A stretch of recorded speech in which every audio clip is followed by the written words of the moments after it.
Picture कोई भी हो या फिर सीरीज कोई भी हो, जब तक हमारा हीरो हमारा विलन मरता नहीं है तब तक उस स्टोरी का एंड या उस मूवी का एंड तब तक हम फाइनल नहीं कर सकते। क्यों? क्योंकि सन की डायरेक्टर होते हैं जो वापस उसी हीरो को लेकर फिर से एक और मूवी बना देते हैं, फिर से एक और सीक्वल बना देते हैं, फिर से एक और सीरीज बना देते हैं, ये ताकि क्यों? क्योंकि वो पैसा छाप सके। ऐसा ही कुछ हो सकता था पीकी ब्लाइंडर्स के साथ, पर ऐसा नहीं हुआ क्योंकि डायरेक्टर ने अच्छा सोचा कि इस सीरीज को अब यहीं खत्म कर देना चाहिए।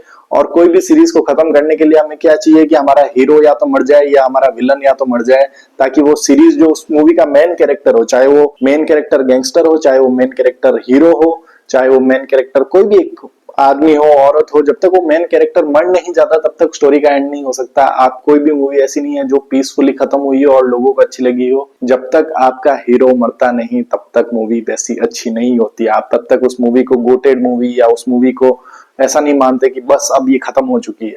ऐसा ही हमारा हुआ था आयरन मैन के सीरीज के साथ। आपको पता है आयरन मैन का पूरा सीरीज, आयरन मैन हमारे जो रॉबर्ट डाउनी जूनियर, जब तक उनकी एवेंजर्स एंड गेम में मौत नहीं हुई थी तब तक हमें आस थी कि आयरन मैन का एक और पार्ट आएगा, एवेंजर्स के एक और पार्ट में रॉबर्ट डाउनी जूनियर अपीयर होंगे, पर ऐसा नहीं हुआ। अच्छा हुआ डायरेक्टर ने वहीं पे उस कहानी को बहुत अच्छी तरीके से खत्म किया। अगर अभी तक चल रही होती तो मुझे लगता है कि अभी तक आयरन मैन की एक और मूवी आ चुकी होती, पर ऐसा नहीं किया उन्होंने। क्या किया उन्होंने? खत्म कर दिया इसको और एक अच्छे मुकाम पे खत्म किया। यही जोकर के साथ हुआ, आपको याद हो तो डार्क नाइट राइजेस जोकर का जब अंत हुआ था तो ऐसे ही हुआ था। उसके बाद जो भी जोकर मूवी है वो किसी को अच्छी नहीं लगी, क्योंकि हीथ लेजर ने जो एक्टिंग की थी वो एक्टिंग आप किसी के साथ, मतलब ऐसी एक्टिंग मतलब और कोई नहीं कर पाया है। तो इसलिए मैं कहना चाहूंगा कि कोई भी मूवी हो, कोई भी कुछ हो, जब तक उसको अगर अच्छी एंडिंग देनी है तो आपको हीरो को या किसी को मारना ही पड़ेगा। चाहे वो आयरन मैन मरा हो, चाहे वो सुपरमैन मरा हो, चाहे वो जोकर मरा हो, चाहे वो पीकी ब्लाइंडर्स ही मरा क्यों ना हो। यस, आज हम बात कर रहे हैं पीकी ब्लाइंडर्स की मूवी के बारे में, द इमॉर्टल मैन, जो अभी रिलीज हुई है 20 तारीख को नेटफ्लिक्स पे। मुझे आइडिया नहीं था, मैं फॉलो नहीं कर रहा था इस चीज को। 6 सीजन आ चुके हैं पीकी ब्लाइंडर्स के, और अगर आप लोगों ने 6 के 6 सीजन देखे हैं तो आप मेरे से रिलेट कर पाएंगे कि कितना, मतलब कितना सिग्मा वाला कैरेक्टर था वो, जिसको हम देख के बड़े हुए हैं। बड़े तो नहीं, मतलब बहुत टाइम से, वैसे 2013 से वो सीरीज, 2013 या 14 से वो सीरीज आ रही है और अभी तक 6 सीजन आ चुके हैं, जिसके अंदर किलियन मर्फी है जिन्होंने बहुत अच्छा रोल प्ले किया है। अगर उनकी एक्टिंग देखो ना, उनकी एक्टिंग जोरदार है पूरे ऑल ओवर द सीजन। कोई भी ऐसी सीजन नहीं है जहां पे, और उनका कैरेक्टर जो मेच्योर हुआ है धीरे धीरे, mature with age, mature with character, mature with acting, जो मेच्योर हुआ है ना फर्स्ट सीजन से लेकर 6 सीजन तक, वो आपको इसमें लिटरली देखने को मिलेगा। उसके बाद जो ये लास्ट मूवी आई ना, माइंड ब्लोइंग। मैं ये नहीं कहूंगा मूवी बहुत अच्छी है, मूवी बहुत अच्छी है या फिर यही अंत हो सकता था पीकी ब्लाइंडर्स की सीरीज का, मैं ये नहीं कह रहा हूं, पर मैं ये कहने की कोशिश कर रहा हूँ कि एटलीस्ट डायरेक्टर ने कुछ फकअप नहीं किया इसके अंदर। जैसा चाहा था वैसा ही मूवी को खत्म कर दिया इन्होंने। और ये नहीं कहूंगा मूवी बहुत अच्छी, मैं कहीं ना कहीं स्कोर देना चाहूंगा 10 आउट ऑफ 6 या 7 मूवी को। मूवी इतना टच नहीं किया मेरे को, मूवी का लेंथ जो था वो भी कम था। मैं एक्सपेक्ट कर रहा था एटलीस्ट 2-2.5 घंटे की मूवी हो तो एटलीस्ट वो जो फीलिंग आती है ना कि यार 6 सीजन हमने काटे हैं इसके, तो लास्ट का जो मूवी है एटलीस्ट 2-2.5 घंटे की दे दो यार। पीकी ब्लाइंडर्स का कैरेक्टर थोड़ा सा ज्यादा तक हमें देखने दो यार, और फिर जाके खत्म करो।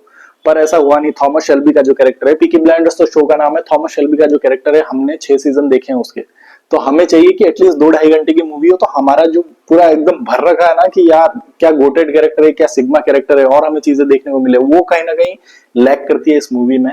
1.5 घंटे से थोड़ी सी ऊपर की मूवी है, जो कि मुझे लगा कि और इसको एक्सटेंड किया जा सकता था, और थोड़ा सस्पेंस और थोड़ा थ्रिलर और थोड़ा, मतलब कि वो जो लड़ाई वगैरह वो दिखाई जा सकती थी। मूवी खासकर फोकस करती है कैसे अपना थॉमस शेल्बी इतना क्राइम करने के बाद, इतनी गैंगस्टर सारी चीजें करने के बाद, अब वो मूव हो चुका है एक ऐसी लाइफ में जहाँ पे वो किताब लिख रहा है बैठ के कहीं दूर दराज बिल्डिंग में, दूर दराज किसी मतलब कि बहुत बड़े मेंशन में, जहाँ पे वो अकेला रहता है, उसके साथ एक वो आदमी रहता है उसका जो उसके साथ काम करता है।